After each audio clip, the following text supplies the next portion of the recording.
Hi, welcome to my journey. So I am out here walking, of course, trying to keep up with my commitment to get out at least an hour a day, right?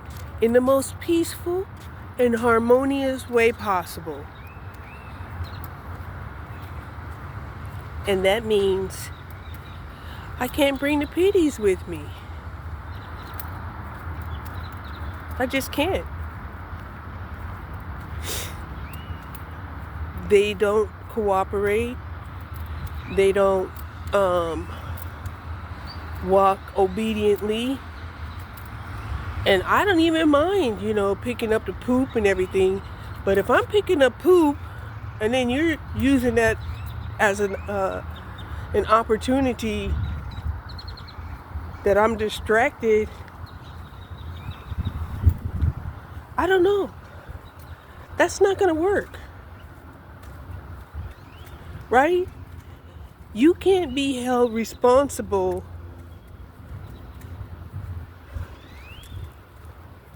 for the actions of others that don't cooperate. Period. That's how it is. And so somebody told me, oh, well, if you can't take care of your dogs, you shouldn't have one. And I gave them a heart. Because honestly, that's real talk. Okay? Because we're at the point where if I can't take care of my dogs, I'm going to either have to find a place for them to go, or I'm going to have to give them to the shelter.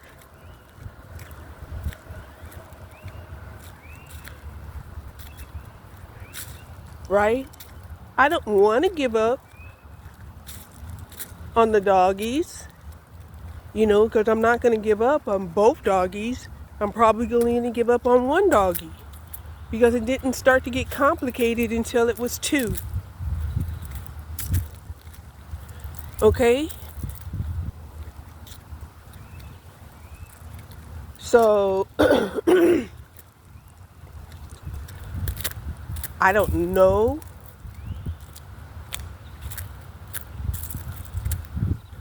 which doggie I would keep.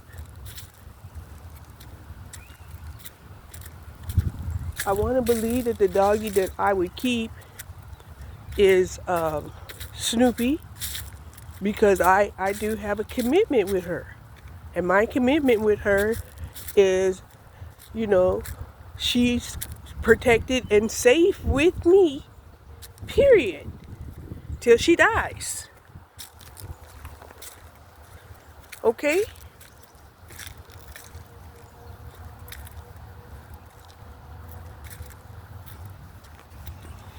As much as I loved her, I didn't want to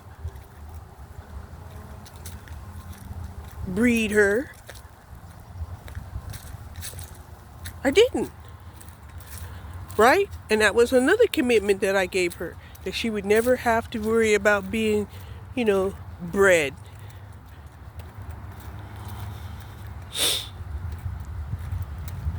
Right? She's been living in my house. Right? Having access to side and backyard most of the time. Only time she don't have access to it is if the weather's bad and it's really cold and I can't have the doors open. Right? Because it's just too cold for me.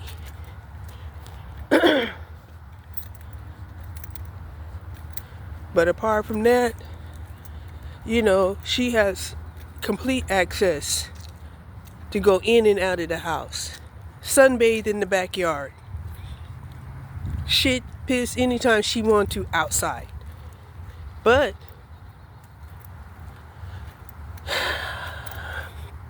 in the 20 years that me and her been living together, the majority of the time, when she had shitted in the house was either because she was sick or sick and tired of something going on.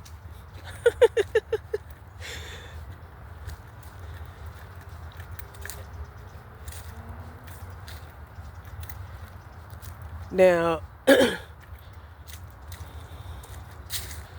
since,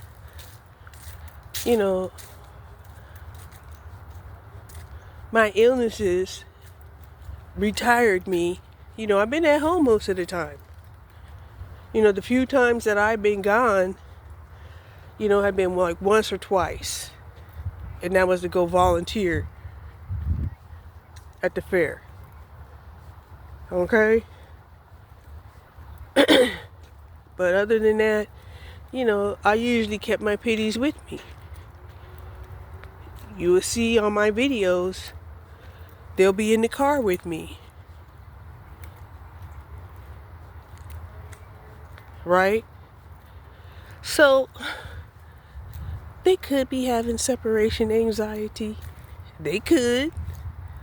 But, I'm having a whole different kind of anxiety because, like I said, I knew that I'd probably have to clean up piss and shit after the puppy, unless I wanted to keep her in a cage and let her out, and I didn't want to do that.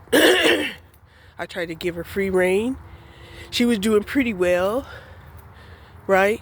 She wasn't actually hitting, the training pads all the time. She was kind of getting close to the training pads, so I still had to clean up. Then it was like she just stopped. She didn't care about the training pads. Okay? She just didn't care.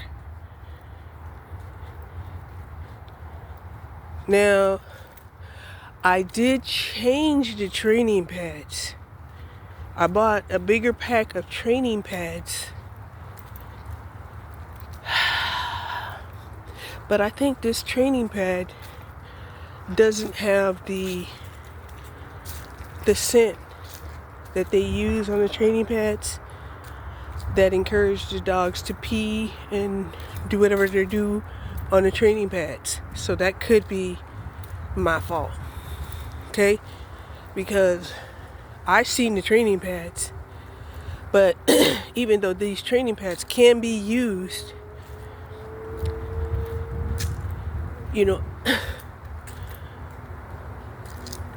as training pads, they don't have the scent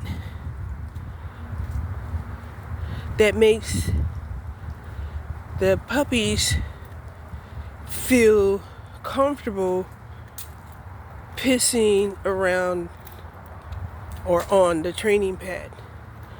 The reason why I'm saying that is because when Amazon delivered the training pads, right, they showed a picture of a baby being changed on these training pads. And I'm like, wait a minute, what is this? Right? What is this? So, a long time ago,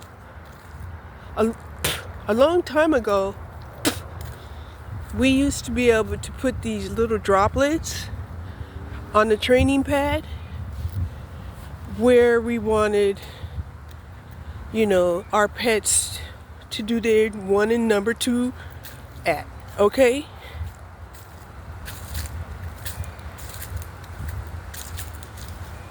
So, I think that's kind of where I might have messed up buying these bulk training pads, not realizing that if you don't have the droplets, then they don't have the scent that triggers your pet to actually piss and shit on the training pads. Okay. Now, I can understand that. I can. However, like I said, my whole thing was thinking that, Snoopy was probably, close to expiration. Okay? And I thought that I was gifted a brand new puppy that could be trained by Snoopy before she actually goes away. No, I would have never, ever thought that she would ever get jealous. Right?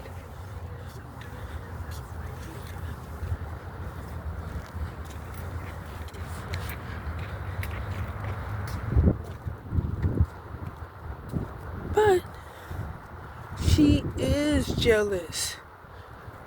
I'm telling you, every time we go outside, the puppy gets attention. The puppy gets love from people, from strangers. Right? So, the teacher is rebelling from being the teacher because she's jealous. Okay? So,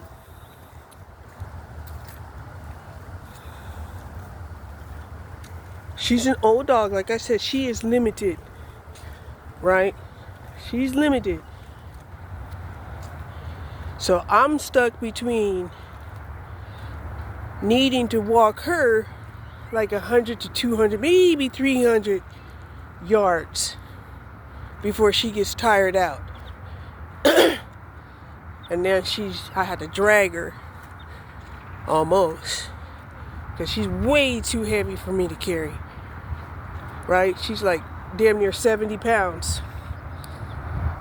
And then the puppy, her needs are completely different. Right? Now, the last time I tried to walk the puppy by herself, she was scary. She was really afraid. She only got her confidence in walking when she was walking in between me and Snoopy. Okay?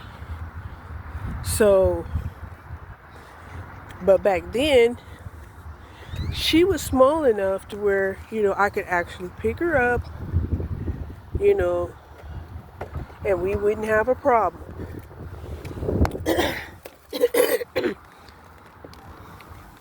Now, the puppy is about 20 pounds to 25 pounds, somewhere in there. Right?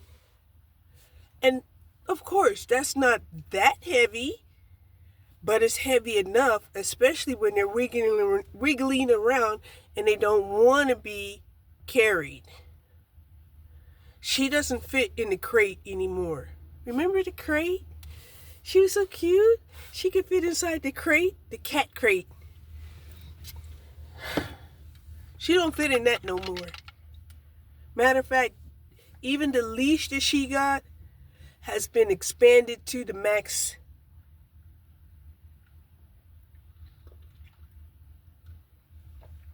Okay? And she can just about jump 4 or 5 feet, because my bed is 4 or 5 feet off of the ground, and she be trying to jump up onto my bed. But we're probably not going to have to worry about that, because like I said,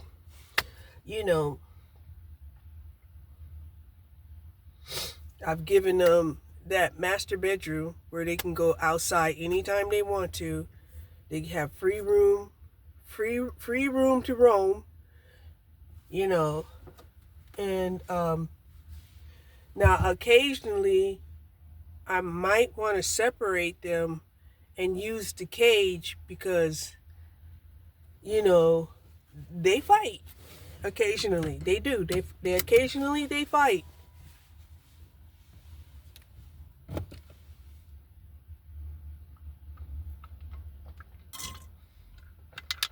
And we all like to assume that, everybody fights and it's all going to end up well. Not necessarily.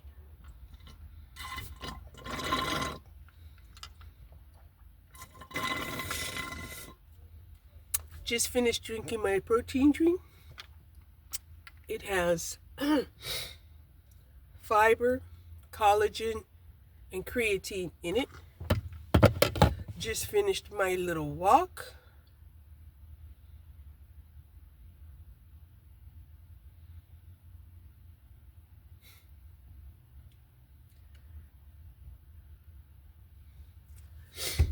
And now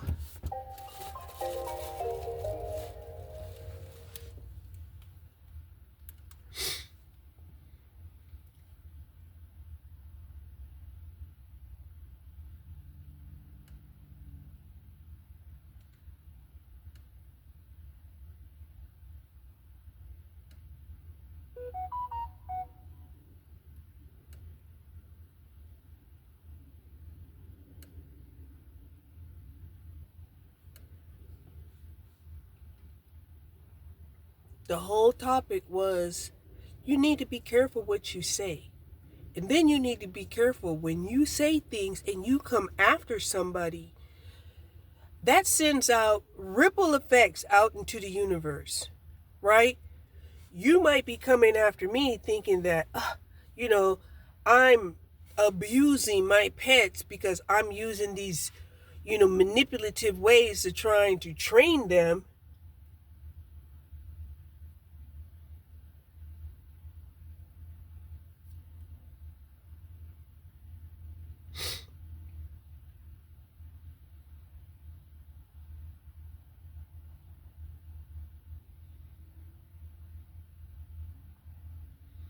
But you have to understand, my pets would be considered spoiled compared to the majority of pets out there. The majority of pets that live in apartments, a lot of them are cage dogs. They live in the cage the majority of the time. And their master, their owner, doesn't let them out unless they are present. Their master might work 2, 1.5 jobs. Who knows how many jobs they have?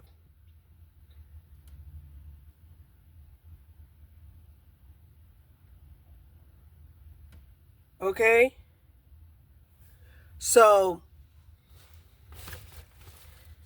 when you come after somebody and tell them that they are abusive for putting a dog in a cage, you have to be careful about the things that you say out loud, because some people will say, yeah, I think that's abusive. As a matter of fact, I know somebody who owns a dog and they live in a small car. Of course, that car is just like a cage.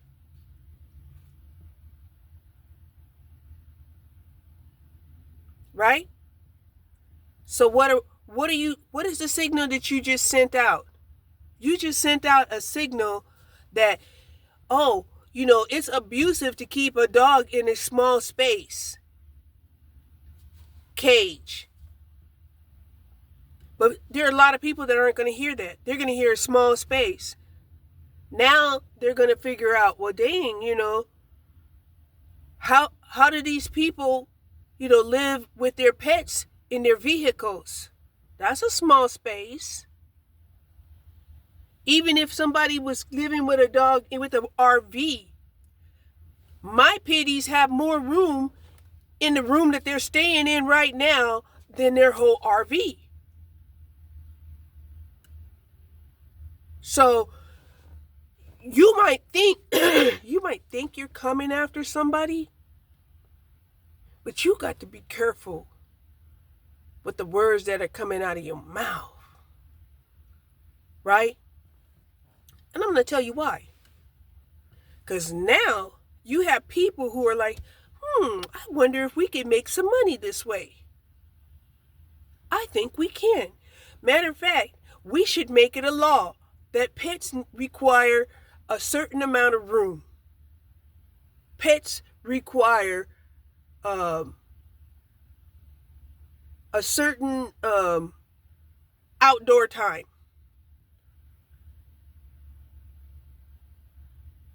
Right? And when you start throwing around the word abuse when it comes to an animal, abuse to an animal is a felony. It starts at a felony. It doesn't start at a misdemeanor. It starts at a felony. So I don't know whoever that asshole was who thought that they could just come after me and say that I'm abusing my dog. I already know this person is really traumatized and projecting their cynical and pessimistic views upon everybody and everything, right? And a lot of them are these kids who were raised in an area where, the parents couldn't use corporal punishment with the children. So instead, they had to be manipulative. They had to harbor and eat their feelings, and then these kids are like, my parents hate me. Like, what, you were delinquent. The whole thing behind not using discipline, corporal punishment discipline, was the conception, the ideology that your children were supposed to love you enough to cooperate. But this is not what we have. We don't have a society where the children love their parents enough to cooperate. Why? Because these children, they weren't even conceived in love. Most of the children that exist today was procreated under the concept of conquest. Not love.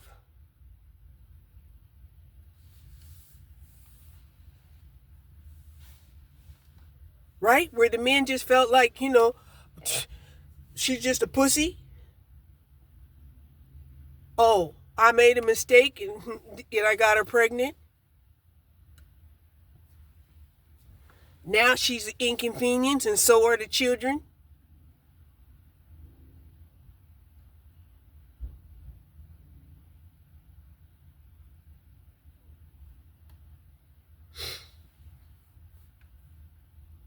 And nobody said they had to even mess with these women.